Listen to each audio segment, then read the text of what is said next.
What a difference 1 year makes. Amen.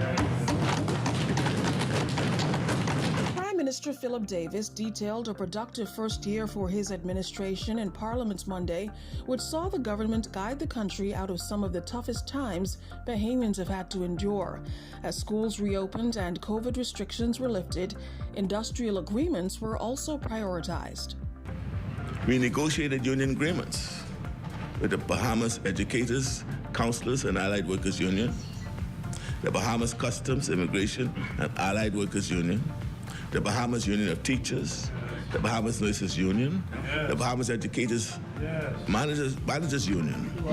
We have completed those agreements. Say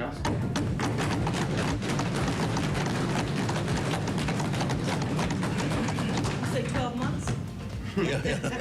It is important to note, Mr. Deputy Speaker, that these negotiations resulted in the largest ever remuneration for Bahamian workers in public service. That, coupled with the resumption of overdue increment payments and the Davis administration's convincing endorsement of the declaration, there's no place like home. We have picked up the ideological baton begun under the Pinling-Hanna era, and once again want to support Bahamians in owning their homes.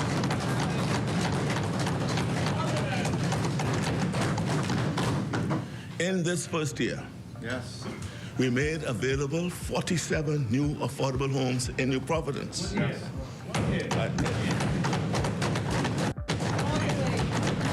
In Pine Crest's first phase of development. New housing developments in New Providence and Abaco are also underway, along with a new housing initiative. VAT exemptions were also extended on homes from those worth $250,000 to those worth $300,000, along with duty exemptions on building materials. Notwithstanding higher prices at the grocery stores left at the mercy of global conditions, the Prime Minister said the government did what was within its power. The most direct tool we have to affect the cost is by reducing import duties and monitoring price controls. I repeat that.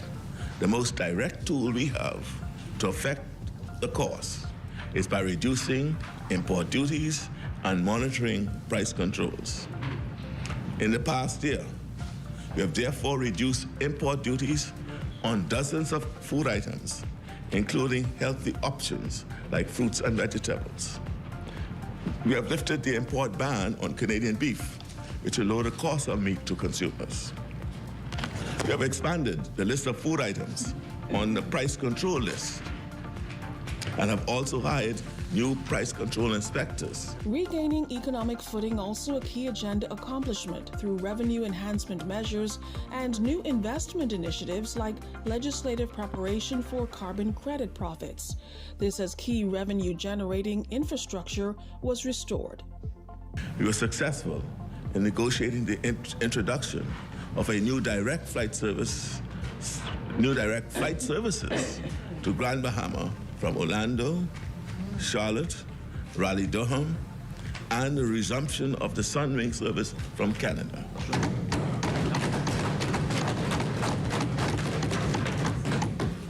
Negotiations for the closing on the sale of Grand Lucayan are on track to close in November. Carnival Cruise broke ground on a new cruise port in East Grand Bahama, which will result in at least 1,000 local jobs.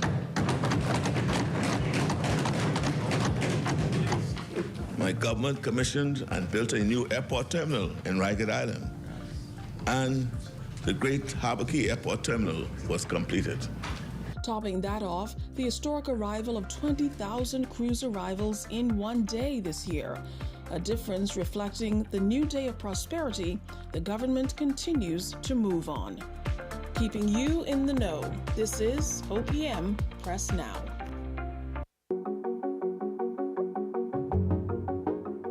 Rotary is an organization that is not reactive, it's proactive. We have been preparing for disasters, in years in advance. And after one particular disaster, we prepare for the others. Our committee consists of volunteers, persons who give up of their time to better their community. And it's always a team effort. Phase 6 with the home repair and restoration program. And we anticipate that we will continue because, like I said earlier, the needs are insurmountable, and we want to continue to try to restore the lives of our Grand Bahamians and get them back to some form of normalcy. What we were able to do in 3 years, we're very, very proud. Okay, when you talk about rebuilding, and building from scratch, about approximately 17 homes from scratch. I think we did over 1,000 renovations, mucking and gutting. Just when the flood came in, we were able to strip out all of the sheetrock and get rid of all the mold remediation. And then we went from there, just repairing rooftops, putting up sheetrock left, right, and center, tiles on the floor, from baseboards to columns. We've done it all, and we plan to continue in that vein.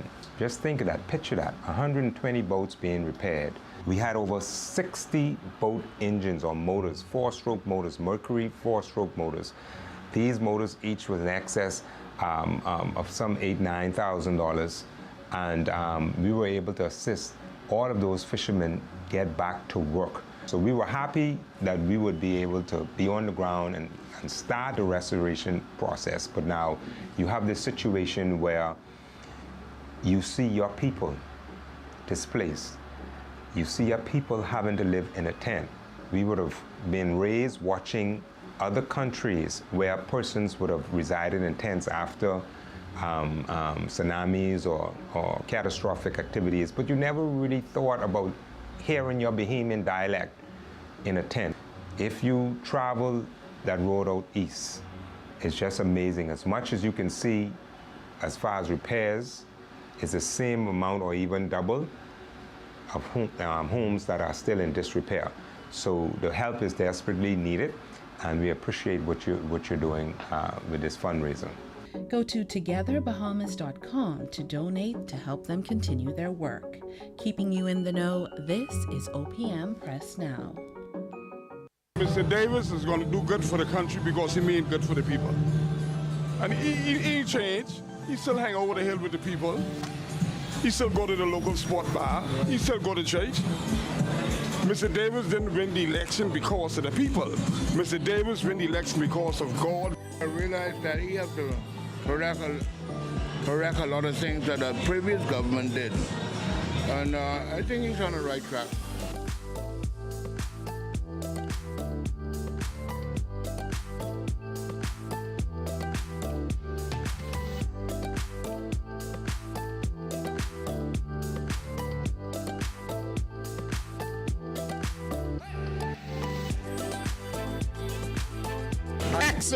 Excellent. Keep it up. I feel like they've been doing a phenomenal job. And particularly, one of the things that I admire most about this present government is their communication. The way that they handle the media, the public. I think it's a great thing.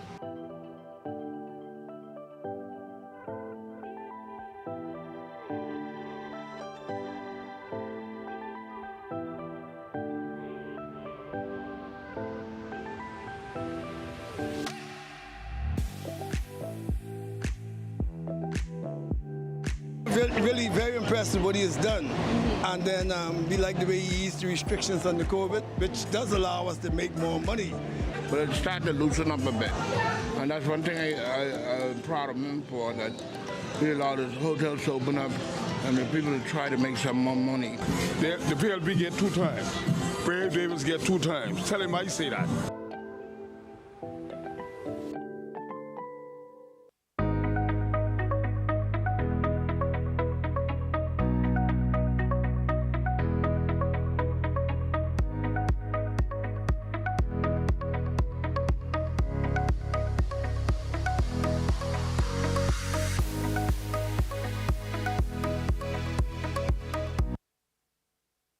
Good morning, media colleagues and those joining us via the stream. It is a pleasure to welcome you to the Office of the Prime Minister's weekly press briefing. We've had a couple of weeks off, and I know that you all missed us. So without further ado, I'm going to introduce Press Secretary Clint Watson, who is going to introduce our speakers for the day. And of course, it is going to be an exciting press briefing.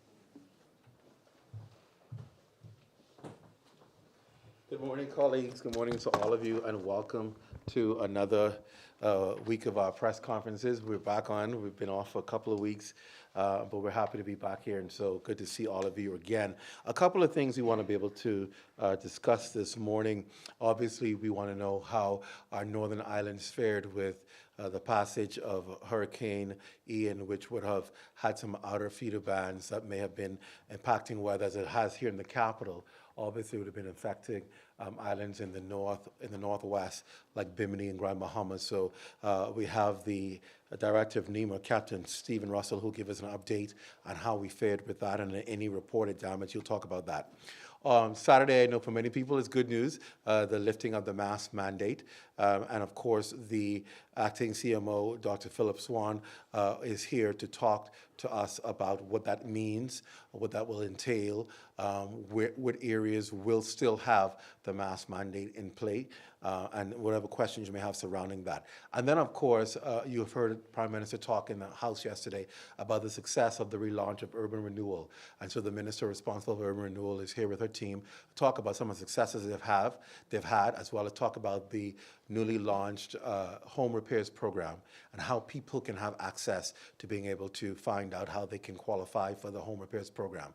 So she'll talk about that with her team as well. And then we have a couple of announcements from Prime Minister to give to you today as well. So quite a bit to get to, so we'll get started, and we'll begin with Captain Stephen Russell from NEMA to update us on the passage of Hurricane Ian. Captain Russell. Thank you, Mr. Watson. I'm just keep it pretty brief. Again, I'm to the media, Bahamas in general. Good morning to all of you. Just a brief overview. We got word from the Department of Meteorology at 6 a.m. this morning that all tropical storm watches and warnings for the Bahamas has been discontinued. Our team at NEMA this morning, we did a briefing at 9:30. We heard from our islands. The only thing that stands out is from Bimini. The clinic was compromised last night, and they had to relocate persons operating the clinic to the administrative building adjacent. Teams from the Defense Force are in Bimini. They're going to assist with securing the roof of that clinic to make sure that no further damage is done to the facility being exposed to the elements. And we hope to have that sorted out before noon, putting some tarps on the clinic there in Bimini. There are reports of some flooding in Alistown, Porgy Bay area of Bimini. Again, that's a standing problem. Early in the year, the first week in June, when potential tropical cyclone 1 passed through, the minister and myself, we went into Bimini with a team from the Ministry of Works, and we looked at a drain issue that they have in Bimini. And they're trying to design a system as to how they can best rectify that flooding problem in the central Bimini area. It's something to do with water coming from the sea, backing up into the land. So when you have high tide, you automatically have a flooding in that area. So they're trying to devise a plan as to how they can best rectify that flooding issue in Bimini. Out of Grand Bahama, they had power outage in the western Grand Bahama area. I spoke with the administrator this morning, Mr. Joseph Ferguson. That problem still exists, but teams from the electrical corporation, they're trying to see how they can rectify that problem as quickly as possible to restore power to the western Grand Bahama area. Both in Bimini and Grand Bahama, some 7 or more shelters were open. Persons report to 1 shelter in Bimini and in Grand Bahama. A total of 14 persons report to 1 shelter out of the 7 shelters that were open. So this morning we deactivate all of our shelter programs in the island. We are truly pleased with how we fared with this system, a very powerful storm impacting the western coast of Florida, severe damages that we are seeing coming from those areas. And we thank God that we have not been impacted by that system. As it comes across to the east coast, it may strengthen a bit, but it's starting to take the track to the north, so it really clears Grand Bahama and Abaco. We may get some feeder bands coming from that system, but as each hour passes and it moves further north, conditions are improving tremendously for us in the Northern Bahamas. So we're truly pleased as to the outcome of that system over the past 3-4 days. Any questions? Considering this is I know you said that you feel that I think we fared fairly well with Ian. Considering I think this would be the first system to impact Grand Bahama since Dorian, if I'm not mistaken. What are, I guess, officials saying on the ground? Is there anything that can still be worked on since the hurricane? I know a lot of individuals still had damages from their homes in terms of roofing damage and stuff that they weren't able to fix as yet. So I guess from now moving forward, what are some points that I guess NEMA is looking to improve moving forward, as this is still the peak season and another system could be coming our way? Systems in terms of advancing the repair program. When I said system, I meant like hurricanes, those kind of system coming and impacting those islands, right? So this would be the first one that Grand Bahama would have experienced since Dorian, if I'm not mistaken. Yes. Well, like the potential tropical cyclone 1, that dumped quite a bit of rain. So in essence, that is a system that impacted our community as well. So what points, I guess, of improvements are you seeing on that island that can, I guess, be worked on in the event that we actually see a hurricane hit Grand Okay, when we visited Grand Bahama in early June, like I said, particularly western Grand Bahama, there was an issue with the drainage. Okay, they were asking for additional drains in the areas. That's going to take a while to really drill additional drains. But the idea is, what we saw, as long as people can quickly clear the drains, because when you floating debris, they can clog your drains. And we saw that clearly during right after potential tropical cyclone 1. The western area was flooded, but as soon as persons went physically and cleared the drains, the water receded really quick and quite rapidly from those areas. And in less than 2-3 hours, the whole passage was clear of any drainage issues. But again, we just continue to encourage persons to organize themselves. The chief counsel and his team at Western Grand Bahama, they have a very dynamic team. I was quite impressed of what I saw, the community coming together to be able to respond to their challenges. Earlier this month, NEMA, we conducted what we call a community emergency response team training with Grand Bahama, where we trained some 25 persons who were able to come together as a team to respond to or prepare for their communities and respond to any events that may occur in the area. So that's a plus for the area to have a team that is gelling and working together to respond to or prepare for emergencies in the areas. Something similar we did in Cat Island, likewise over the past month as well, develop a team of 18 persons who can help prepare their communities and eventually assist with the response in the aftermath of an emergency. So that is the concept we are working with, trying to get these core teams in as many of our islands communities as possible. I know there were some concerns, with the passage of Fiona, I think, the storm from Mayaguana residents. Yes. They were saying that NEMA had promised to deliver some supplies because they were saying that there was a shortage, I think, of plywood, et cetera. I guess, can you say, what has been done since then to ensure that these residents have the supplies that they need in the event of another storm? Okay, that's an interesting statement there. It is not NEMA's task to provide supplies. Your home, your property, that is your property. We start from May raising the alarm in terms of hurricane preparedness and awareness, and we encourage persons to start gathering supplies in terms of lumber or whatever to secure their homes. Likewise, government facilities. It's not NEMA's task to supply you with material prior to a season to secure your home. Your home is one of your prized possessions, and it's your task to make sure that you have a plan in place to secure your facilities. As far as government facilities are concerned, The Ministry of Works, through their teams, it is their task to make sure that government facilities throughout the islands have a plan or have shutters in place to quickly put in place in the event of an approaching storm. I understand, but they said that NEMA promised, No, so they did, so. No, NEMA couldn't promise material for your facilities. We were working with shelters, facilities that we serve as shelters. We launched a program some 2 years ago. After Hurricane Dorian, we, through one of our partners, United States Military Northern Command, based on the extent of damages of hurricane shelters after Hurricane Dorian, we got funding to repair over 13 shelters in Grand Bahama and Abaco. And our partners again came this year and said, yes, we have another $30,000 now for each shelter. So we're now trying to get generators for all these shelters in most of our communities. That is still in process, okay? We got the VAT and duty exemptions from the government.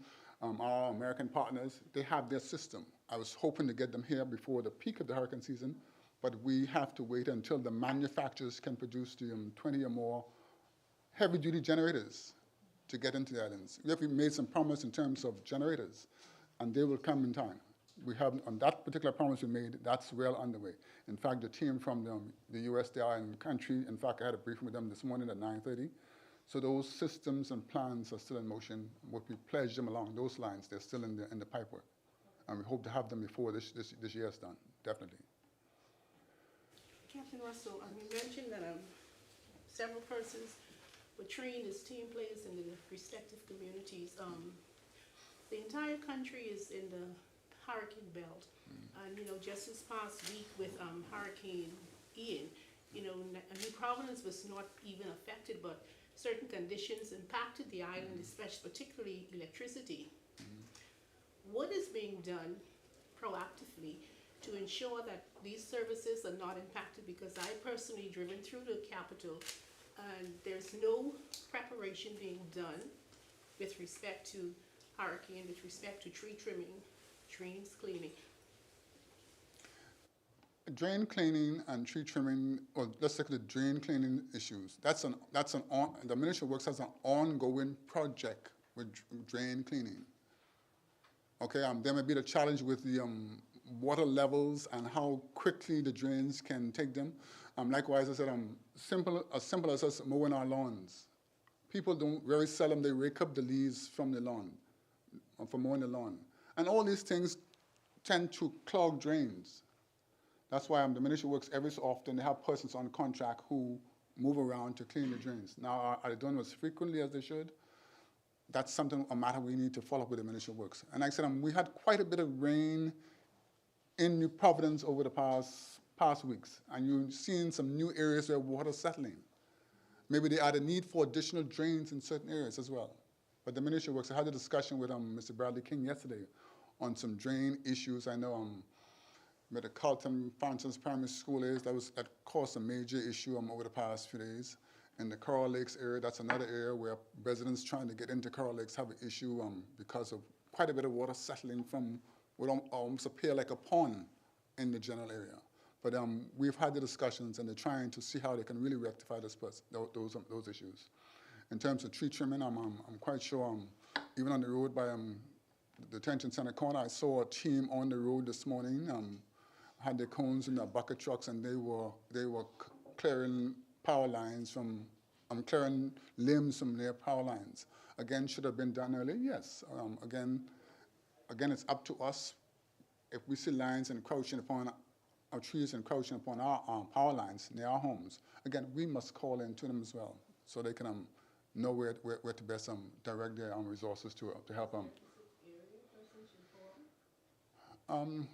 I'm not have the numbers with the Ministry of Works. You can contact the Ministry of Works, and they will direct you to the appropriate section that has oversight for tree trimming as well as for drain cleaning in your areas.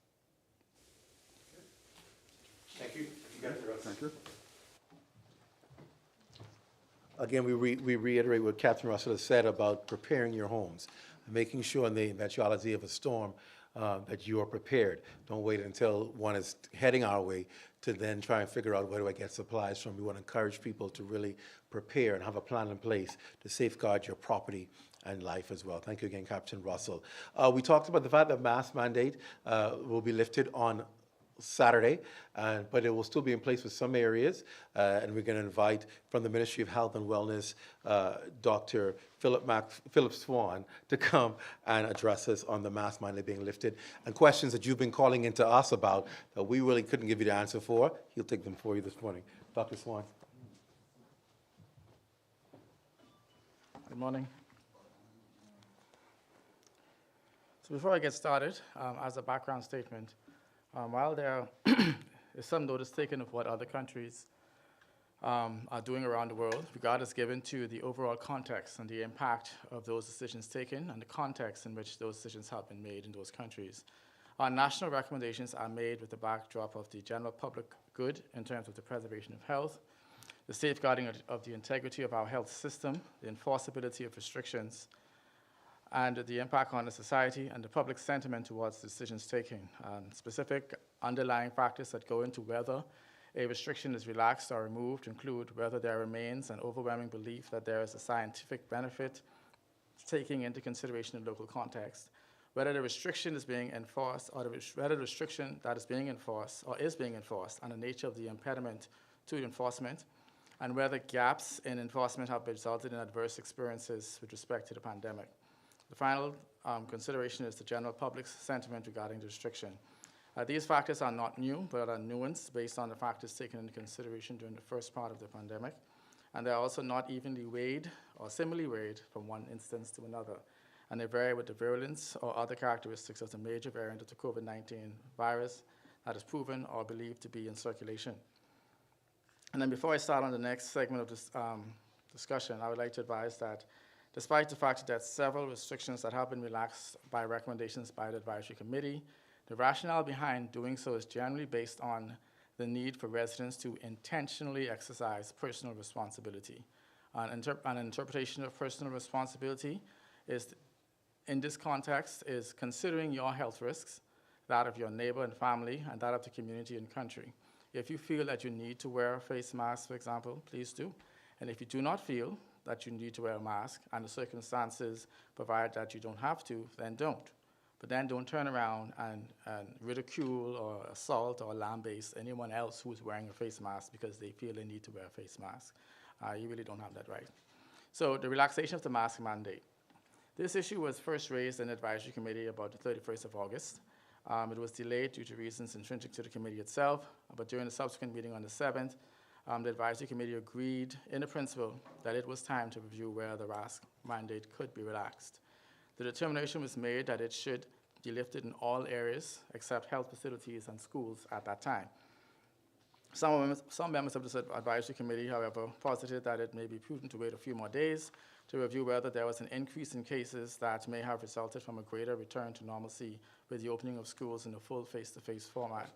This was agreed to, and the decision was to schedule and with the decision to schedule our advisory committees every other week, the revision was taken place on 21st of September, where it was agreed to. Now, it has been widely, this is the outcome. General relaxation is the first component. It has been widely panned and shared that the adherence to the mask mandate is less than acceptable, with the Royal Bahamas Police Force not being able to enforce it uniformly or equitably across the various sectors and levels of activity. Despite this, however, we know there has been no increase in cases of COVID-19 reported, and hospitalizations also remain low, and vaccination campaigns have not had the expected result, despite the funds expended, the research in human behavior undertaken, and the varying approaches to increase uptake. However, as a result of the foregoing, determination was taken to relax the wearing of masks in some settings, with the understanding that if there is a need to reinstitute the measure, the recommendations to do so will return. In healthcare facilities, healthcare workers and system users are to maintain the use of masks at all times to ensure that the vulnerable are protected. This has been the case in most healthcare settings prior to COVID, and persons with a cough would be provided with a mask or isolated from other persons in spaces in a clinic setting or health setting. In educational institutions, the mask mandate for school or educational institutions was also retained for in-class settings. And these are some of the reasons why we maintained that posture. There are reports of increased cases of influenza-like illnesses not determined to be COVID-19 in 1 or 2 schools that require the need for additional action and caution. There are no other settings where individuals are in such close proximity to for multiple fixed periods of time of 60 or 90 minutes a day in closed settings. The vaccination levels among school-age children are among the lowest. I would even say suboptimal, they're just the lowest. And the same can be said to some extent to the groups that work with them. And there is some challenge with parents adhering to protocols of taking children for testing when they present with symptoms of an influenza-like illness. And please note that there still remains a pathway for schools to access and an exception to the mask mandate as outlined in the health services rules. And also note that the wearing of masks outside of the classroom and on the playground was already permitted from earlier lifting of the mask restrictions from being required in outdoor settings. In long-term residential facilities, during the last meeting, during that meeting where we revised the law, the decision was to revise the mandate. A decision was taken to accept a recommendation and to include the proviso that long-term residential facilities also be reflected in the retention of the restriction as they serve as proxy healthcare settings, and most residents in those facilities are immunocompromised, and some of them are not able to wear the mask. Workers that come from the outside were then to be mandated to wear a mask when at work to protect the residents of the facilities. The delay in implementation, in this case to the 1st of October 2022, as with the testing at the borders that we did as well, is to accommodate the legal adjustments that are required to facilitate the change. The fact remains that these restrictions are enshrined in law and through the application of regulations under the Health Services Act, and these items need adjusting by the Law Reform Commission. There's a need to concurrently review and make sure that they're consistent with the rest of the remaining parts of the health service regulations, health service rules rather. In addition, there was a need to currently review the guidelines and protocols that have been provided to religious organizations, and the only items that will be retained in those rules will be the request for sanitation and the refrain from sharing of commonly used implements, as well as the general adherence to health and safety protocols, such as physical distancing where possible and hand sanitizing. And those rules are being shared, hopefully today, with Bahamas Christian Council and the leads for the Islamic faith, the Jewish community, as well as the Rastafarian grouping. As it relates to COVID-19 vaccines, we do remain concerned about the rate of vaccination and the fact that week over week, the numbers of newly vaccinated individuals are trending between 150 to 200 over the past 2 reporting periods, and fully vaccinated increasing by an average of 250 persons each week during the same period. Pediatric vaccines remain available, and though the uptake is still being weighed as to success in the past 5 weeks, final arrangements are being made to facilitate the delivery of vaccines in the school settings, and we hope to have letters to parents and guardians to grant consent within the next 2 weeks. The public is reminded that though the numbers of reported cases are not alarming, we are still in a declared pandemic, and persons are still contracting COVID-19 infection, and in some cases, still dying from it. Those who are hospitalized or die tend to be, in the main, unvaccinated. So we encourage you to get vaccinated. We move now on to monkeypox. There have been no reported cases of suspected or confirmed monkeypox in the past 3 to 4 weeks. This notwithstanding, continued surveillance continues, and last week we confirmed our order with PAHO for the monkeypox vaccine.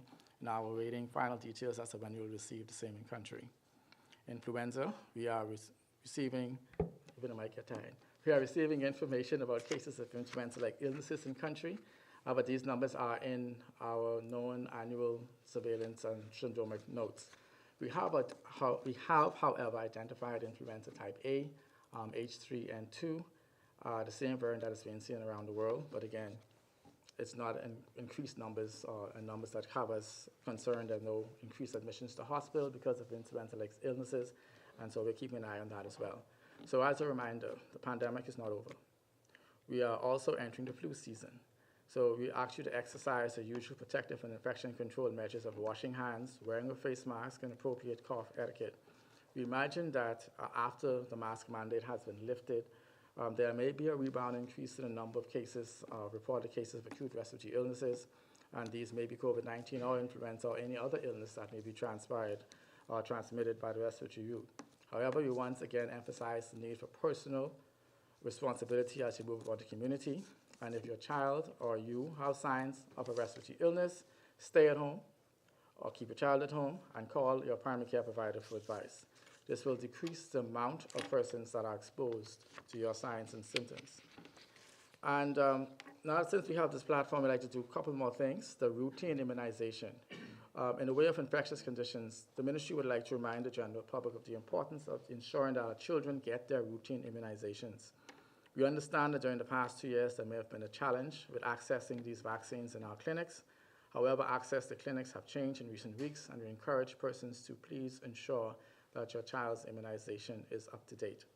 We are seeing the rise of forgotten illnesses in developed countries, including parts of the world that we call source markets. Most of the working adults are immunized and none the worse for it.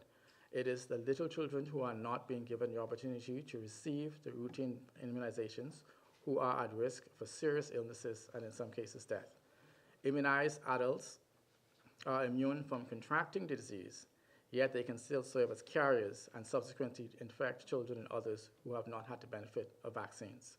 We have been advised that the Bahamas has a direct potential threat of polio being imported as a result of it circulating in New York and London, 2 cities with whom we have direct flights multiple times a week. We have had actually an imported case of pertussis or whooping cough within the past month. In recent memory, we've had cases of imported measles. And the reality is that these formerly eradicated illnesses are making a comeback because of the low numbers of persons having had their child vaccinated with the same vaccines they were vaccinated when they were children.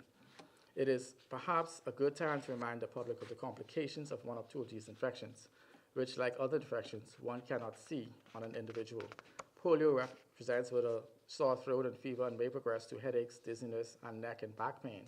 And in most severe presentations progress to flaccid paralysis and death. There is no treatment for polio, but it may be self-limiting. German measles or rubella presents with a fever, rash, joint aches, headaches, and conjunctivitis or redness of the eyes. Complications include brain swelling in children, and babies born to women who have been exposed to rubella during pregnancy can be born with birth defects such as blindness, deafness, or severe heart defects. These routine vaccines are available in country and are available at no cost to children at any of our public community clinics. And as I close, you may be aware that the Honorable Minister, Dr. Michael Darville, has led a delegation, including the Chief Medical Officer, Dr. Pearl McMillan, to the PAHO Sanitarian Conference being held in Washington this week, Washington, D.C. During this year's meeting, the sentinel event was the election of the next director of PAHO.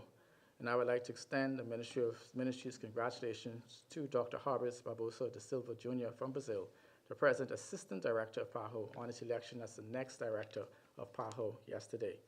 Dr. Barbosa has a storied career in public health, and specifically with PAHO, and a special relationship with the Caribbean member states. We wish him every success as he continues the great work that PAHO has done in the region and indeed supported in the country. Thank you. I'll take your questions at this time.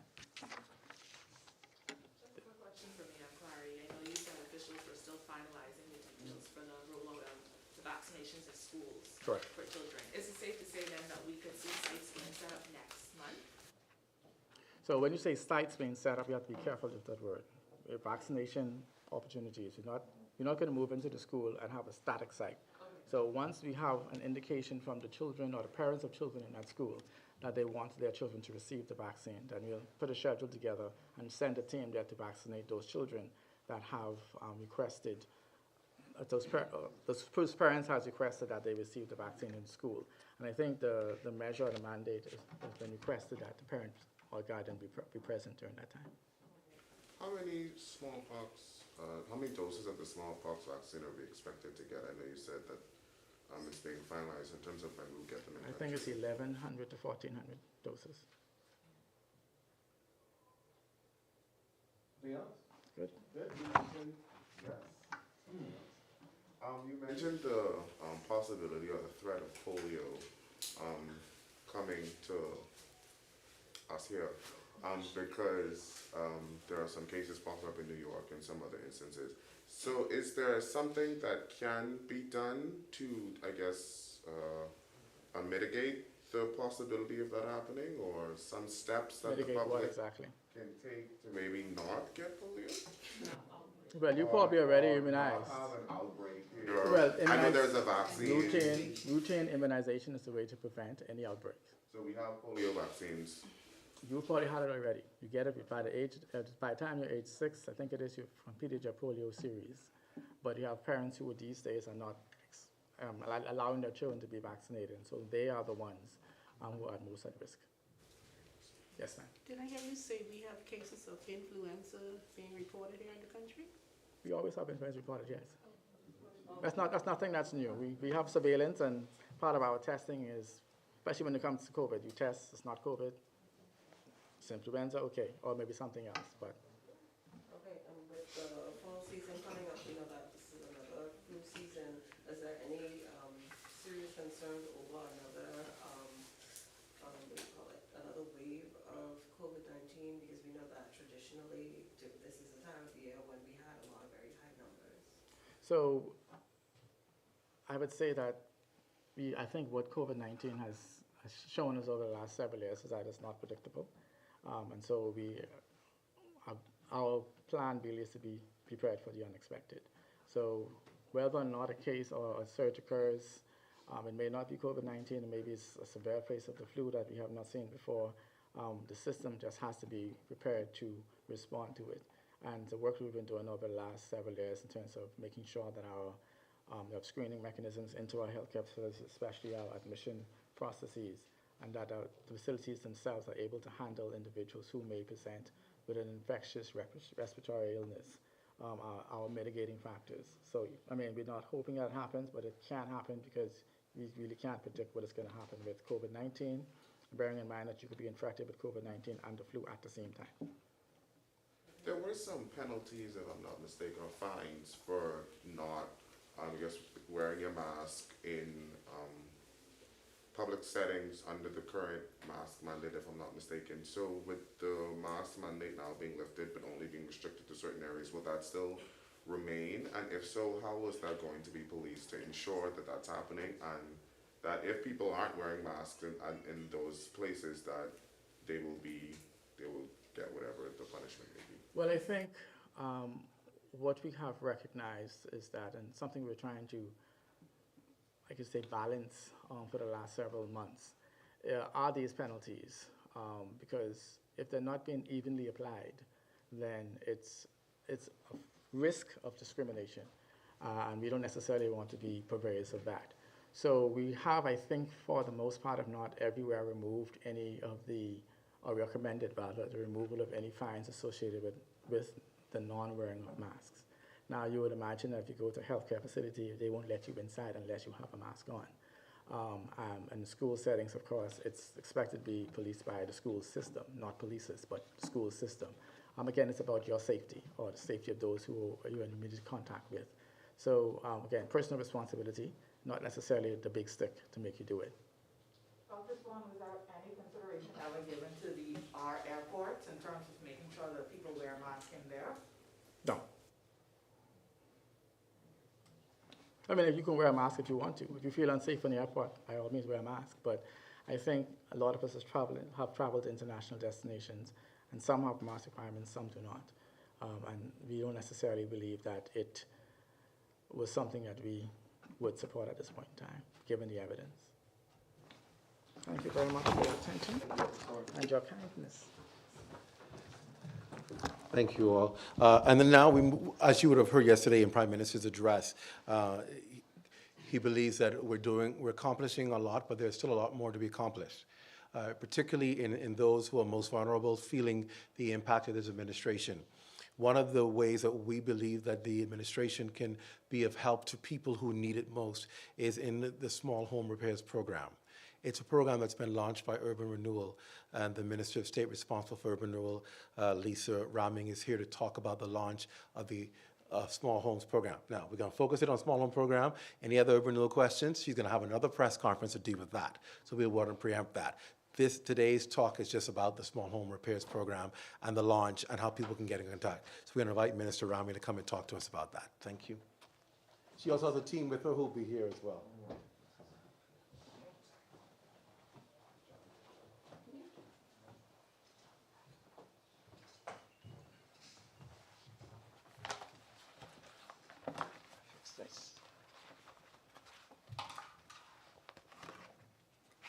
Good morning.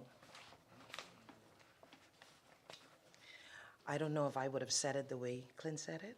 I'll say it a little softer than he did. Our focus today is with the small home repair program, and we have our reasons for that. Merely because the weather is upon us, and persons are extremely concerned about having their homes secured. And so we have a number of initiatives, and of course, I am opened either tomorrow or next week, Monday, for the press to have another conversation with me along with the chairman and the deputy director for the initiatives that are now ongoing with urban renewal. But I think that's much softer. A little over a year ago, when I accepted the responsibility of being Minister of State for Social Services and Urban Development, I did so with a complete understanding of the enormity of the task ahead of me. The nation had seen successive years of economy-destroying storms, causing hundreds of millions of dollars in damages. This was closely followed by the COVID-19 pandemic, which brought unprecedented hardship and certainly struggle. During difficult times, people need support from their government, and it is the time that they need it most is now.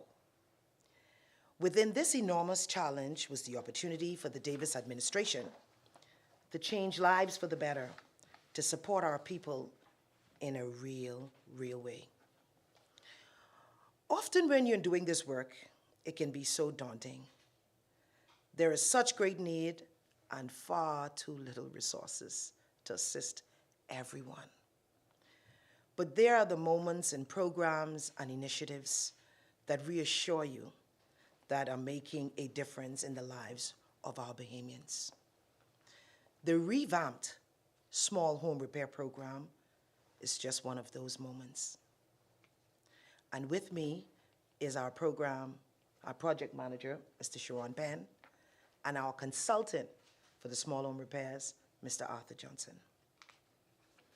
The $3 million is allocated for this program to provide repairs and reliefs, and it's to our mind. We are seeking to help some 1,000 homes. This 1,000 homes would take us from New Providence, Grand Bahama, Abaco, and we're seeking to do all the family of violence who are turning in their applications and seeking help. There are many families who, through no fault of their own, need a helping hand. People are definitely trying their hardest to stay afloat, but can't even save enough money to make the necessary repairs to their homes, which we have seen in traveling from home to home, neighborhood to neighborhood. Through the small home repair program, those repairs will be made, and they have been made. We hope that they will enjoy some peace of mind as the financial and emotional strain of making these repairs is lifted. It is our goal to provide Bahamians with safer, more secure homes, and certainly to improve their living conditions. It is a worthy cause that I am proud of, because walking door to door and seeing the conditions that people live in break my heart. The small home repair program will operate at the highest standard as we move forward. We have certainly established internal mechanisms to prevent potential abuse and misuse of resources, and to ensure equal access for all eligible applicants.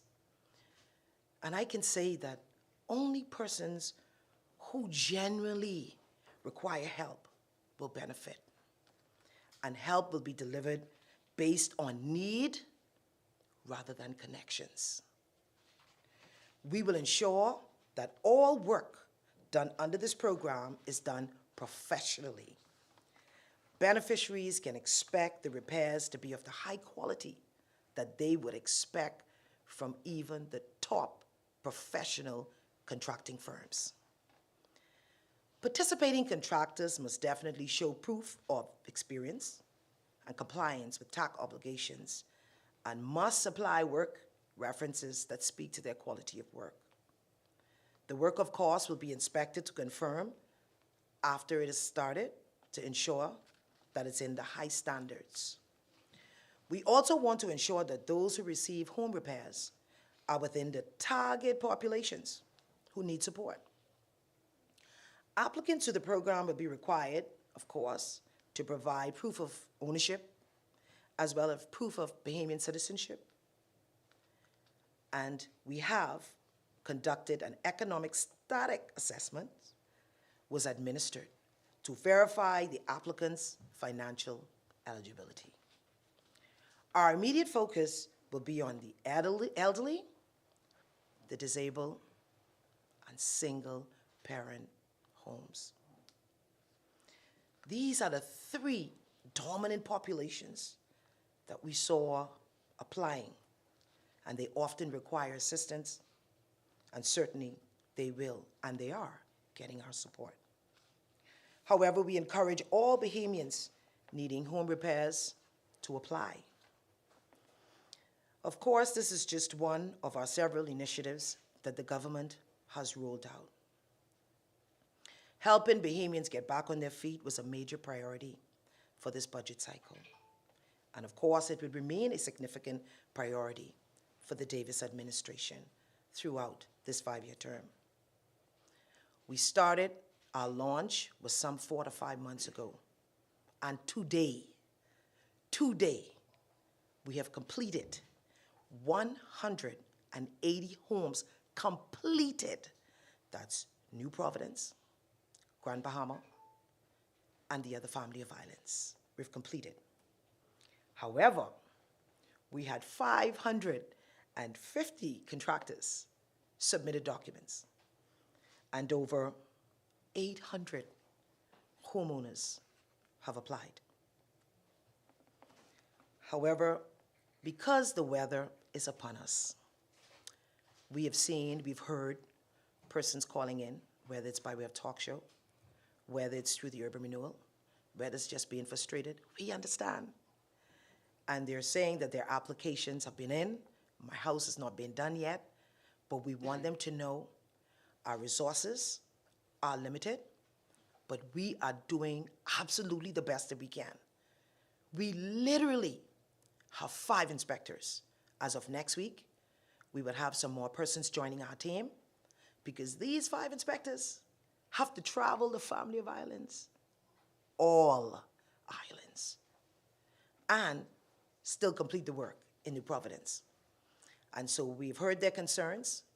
We have a hotline. It's from 9 to 5, and we want them to call. It's 502-4461.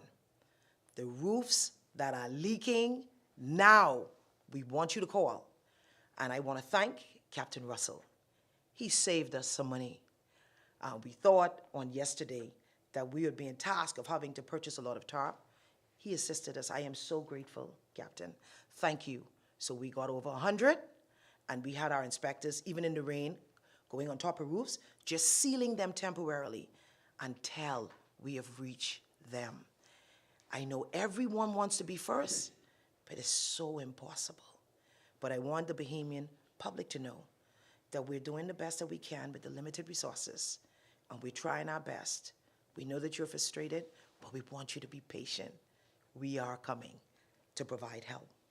And so in the coming months, I look forward to hearing the stories. You can even hear it now, thousands of Bahamians whose lives will be changed for the better.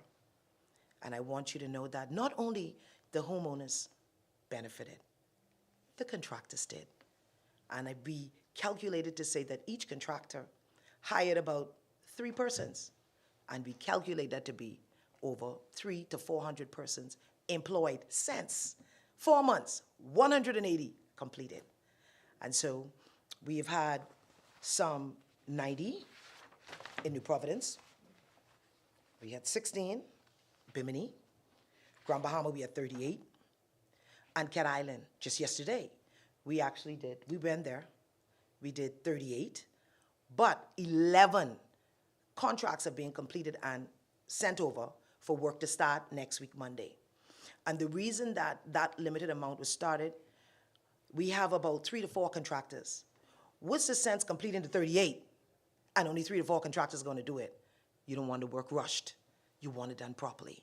And they are the contractors from the island. And if you are an islander or have a family member who's an islander, you would understand that you cannot just remove contractors from New Providence to do work on the family island when we have persons who are not employed and hurting and can do the same work. And so that is what we're doing. Of course, we have our 2 technical persons here. If you have any questions, we'll be willing to answer. When the program was launched back in May, it was announced that 2.6 million was injected. I think just now you said 3 million. So the program would have got additional funding? We got, when we spoke back then, we had 1.2 million that was there from the last that was not used. And then, you know, our new budget is 3 million. So we've already exhausted that 1.2. It was 1.2. Yeah, we exhausted that. Anybody else? Just for clarification, this is separate and apart from HARP, correct? Pardon? This is separate and apart from HARP, correct? From? The home, from DRA. the Yes. Yes. And so we got an enormous request from Grand Bahama. We got an enormous request from Grand Bahama. And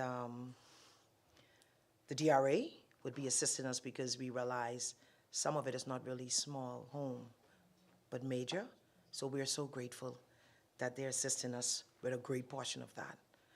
But of course, next week we are expected to be in Andros, traveling Andros to do those works. Okay, that was my question. Is there a ceiling in terms of how much is allocated per house? Initially, we tentatively would have said that for each constituency, we would have allocated some 5 to 6 homes, but because of what's coming in and the need, we had to somewhat use the discretion and deviate from that. You said officials are targeting to complete another 1,000 homes, correct? That's our goal. So by the end of the fiscal, yeah, but as they come in. Well, that's 800 thus far. Hopefully whatever come in. But of course, I can say this. If more comes in over than what we have the latitude to apply, make a request to finance, and if it's there, and I'm sure the government will do all that it can to provide it. And has inflation and more shipping and supplies, an increase on supplies, has that impacted your ability to, your initial plans and ability to help as many people as you sought out to in the beginning? Should I let the great contractor? I can answer it, but I'll let him. Mr. Penn? The project. Well, as it applies to the family islands, we've adjusted our prices to accommodate those things as far as shipping and different rates. So they would be adjusted by us. Yes. That's it. That's it. Thank you. Thank you too. Thank you. Again, the hotline number, let's leave it up on the screen so people can see it one more time. Hotline number is 242-502-4461 if you want to reach out to apply for assistance there. Okay, so here we have a couple of announcements from Prime Minister. Prime Minister will give his first national address. Prime Minister Philip Davis will give us the first national address on Monday, October 10th at 8 p.m. It'll be aired on all the television networks, local television networks. The Prime Minister will give an update on the way forward for the nation. He's expected to address matters such as the cost of living, the government legislative agenda, and industrial matters. He talk about what has been achieved, where we're going, where we're headed, and some of the matters we're working on presently. We want to encourage all of you to tune into that to hear the Prime Minister's first official national address. The administration is committed to ensuring that Bahamians experience in their everyday lives the series of improvements that the government is undertaking. And you'll hear more about that when Prime Minister addresses the nation on Monday, October 10th at 8 p.m.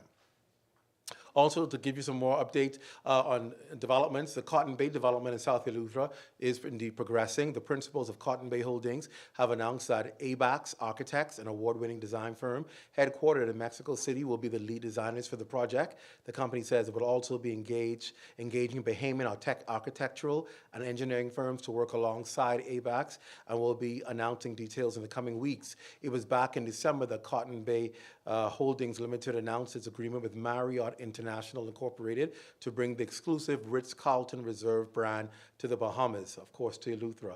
The resort and residential development will be located on the pristine island of Eleuthera, featuring 90 guest rooms and 60 Ritz-Carlton Reserve branded residences. This announcement is significant, of course, because this is the furthest that the Cotton Bay Holdings development has gotten since they've been going on with this initial planning of this project, which has been for some time now. They're now making significant progress and that much closer to being able to close the deal and have it completed. We want to continue to push the Courage to Rebuild Fund for Alive. As you know, this initiative was started at the beginning of the month as a means to assist residents in Grand Bahama and Abaco to continue to rebuild post-Hurricane Dorian. To donate, go to Alive's crowdfunding platform. That's www.togetherbahamas.com and click on the Courage to Rebuild Fund. There you will also find out the information about the NGOs who are the beneficiaries and the work they have done and intend to continue to do with the funds collected. You know, that was a part of the initiatives for Dorian Week. We said we'll keep it open for the entire month of September, and so we want to encourage people to get in those donations so that you have them available. And of course, once we have closed off the account, we will of course report to you on what was raised, particularly with the Nassau Dorian Fund concert, what was raised, and we'll of course make those presentations to those foundations as well during that time once it's closed. I think that's all of my announcements. Let's see if you have any additional questions for me before we introduce you to our featured food artists of the week. So let's go through that real quick. Anything from you, Leandria, Roll, Tribune? Anything else? One question from me. I know recently the Free National Movement would have said that they intend to take legal action against the government and to, I guess, initiate a judicial review in response to their non-compliance with the Public Procurement Act. I wanted, to get the government's response to that, because I know officials have already said, that the current act in its format, is not workable and that they already had intentions to rewrite it. You will, on Monday, we will be relaunching the procurement process, the system and the software. You would have heard officials would have said that there were serious flaws with the system in its present present state. The government has spent time to rework it through and believe there is now a system that works effectively. I won't want to preempt it. On Monday, we have the launch taking place where you'll hear more about that. But the opposition and the Free National Movement is very welcome to bring whatever action it deems necessary. It's a free country. They can do it. We won't respond to what they're doing. We've not received anything as yet from them regarding that, by the way. But we're working to fix what is in place now to make sure that it can work effectively and function effectively. And that will be launched on Monday. All right. Thank you. Nassau Guardian. Who's different Nassau Guardian? Are you Nassau Guardian? I don't see. They have Jasper. I don't see Jasper here. Our News. Sasha. BJ. Anyone? Both of you. Yeah. BJ, you still have more questions. Go ahead. Can you say how much was raised from the Dorian concert that was held at Bahama? I know you said that the fund and people could, but from the concert itself, because I know you would have said that concert was a fundraising event. So are you able to say how much was raised from that? I just answered that question. I just said that when we close off the online donations, we're going to announce the concert funds as well as make the check presentation to the beneficiary when that happens. We're just waiting for this period to end where the account is still open for people to make donations. And once that closes, then we'll be able to make the announcement. Because people are still giving to it. Yeah. At the concert, so yes. that amount readily. Yes, that's what I'm saying now. We're going to announce all of that at a special press conference. Once this particular level of giving is finished, we're going to announce both at the same time. But I can say, though, without preempting anything, we were happy at how people gave at that particular event. And you'll get all of that amount when we do the presentations. Mm-hmm. Sasha, anything else? Okay, let's go to JCN, Keel. Good day, Clint. During those presentations that you just mentioned, where you'll be presenting how much was collected for the Courage to Rebuild Fund as well as Dorian concert, will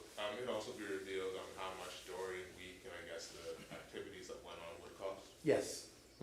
We have a full accounting for you for then as well. Correct. Eyewitness News. Response to the opposition. Pinto is calling for the government to come clean on BPL. He said the Prime Minister said on social media that the government is spending millions of dollars in subsidizing BPL fuel. Yet there's no details on no details have been released on how much money is being spent, and he wants the government to come clean. We're having a news conference on Tuesday regarding BPL, and we'll be happy to take the questions. Of course, all of the chairman, the minister will all be there, and you can put those questions to them on Tuesday regarding BPL. But, you know, the opposition seems to like to ask a lot of questions. The opposition seems to always want, quote unquote, the government to come clean. The opposition has a direct access to the prime minister. They have questions on anything. And I said it to say, don't let them make you the pawns of trying to get a story. Any question that the opposition wants to get answered, the opposition also leader meets with the prime minister regularly. Whenever he wants to, he has a meeting with the prime minister. These questions can be answered. But they seem to like the trend of going through the media and saying the opposition has concerns, the opposition has questions. The opposition can get answers. But I think they're perhaps trying to direct your news cycle. Yes, Saturday, go ahead. Are you eyewitness now? These things change. Congratulations, Crystal. Okay, Eyewitness News. Crystal online. Okay. I wanted to ask about any updates on the Columbus statue. We were told that it was removed. I was told the same thing, and I drove past yesterday and I still saw it there. So I don't know who's spreading this rumor about being removed. I know there are plans to relocate. The Antiquities Monuments Museums Corporation will talk further about it. There is plans to remove it and to relocate it. I guess they will go into more details surrounding it when that takes place, but that's as much as I can say at this time regarding it. Any plans of repairs? Of the statue? I'm not sure. I don't know. And they are preparing a statement regarding it. And because what I do know is that it is supposed to be relocated, so I'm sure it will have to be repaired. They won't relocate a statue with one leg. So it most likely will be repaired. But they'll make more comments toward that regard, I assume, once they're completed as far as where they will put it and when it will go there. All right. Global, Shelley Lewis, hi. Nothing more? Anybody else? Okay, I think that's it. Good. All right, so finally today, let's get to our highlights of our businesses. We love highlighting these food businesses making a difference. Today we have two, Heavenly Creations, which is the dessert, and then of course we have Higher Level, no, is that correct? No, I think I'm on the wrong page. You know what, I'm on the wrong page all along. That's why I probably was so confused. Yes, we have Sensational Goodies pastries. Rashay Munker is here. And then D&D's Wingstop. Deron Bryce is here. I'm going to invite them to come. Rashay first and then Deron to come and talk to us about their businesses that are making a difference. Come on up.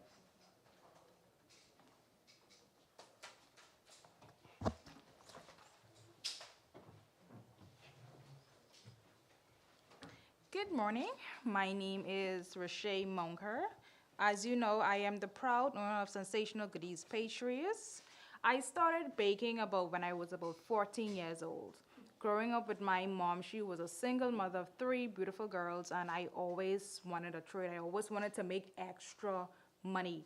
And I always told myself, Rashay, I don't want to go to school or go to classes. I wanted to be self-made, whereas I took it upon myself to learn this by myself. So just going around on YouTube, I found a couple, videos that I wanted to learn. I started to invest inside myself. I started to study more just on YouTube, and I put my work on display. And from 14 years old, I have about 5 to 6 cakes a day, where I have to tell clients as well as I'm overbooked. I've got functions, and now that I have my partner, she does cookies now, so we've collided our business into one, whereas though when we do functions, we have multiple pastries. So yeah, thank you. Tell us what we have today. Oh, so today you have cupcakes. They are vanilla and they are red velvet. You have the homemade banana bread with ice and sugar on top, and then the cookies are oatmeal and chocolate. I hope you guys enjoy. Thank you. Thank you. Looks very creative for this picture. Very creative stuff. Duran, coming up.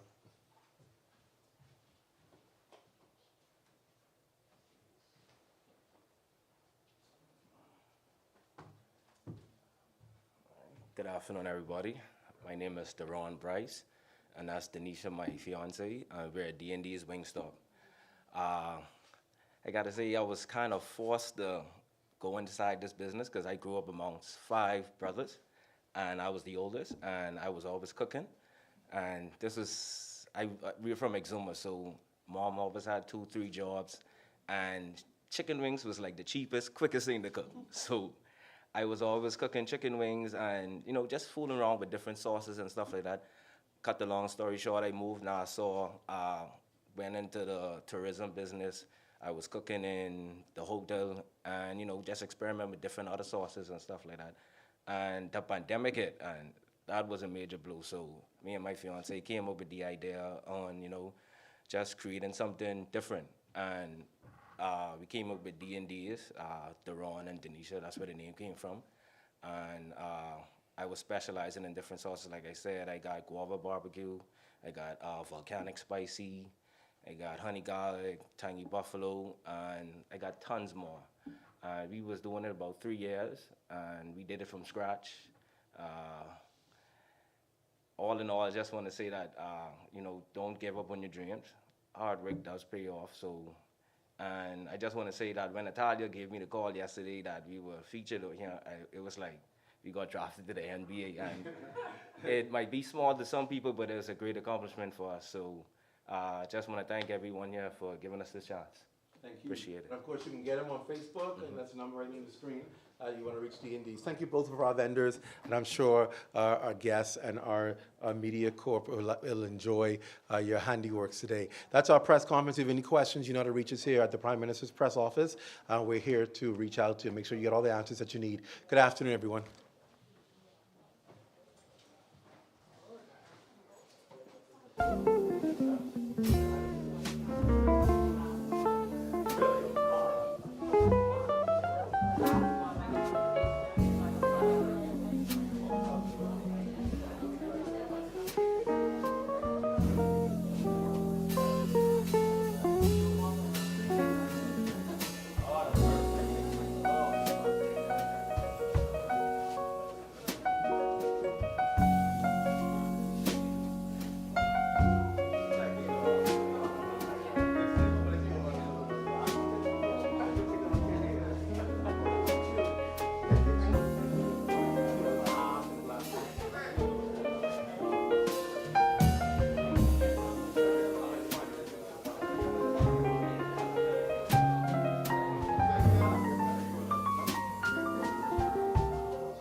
I've got.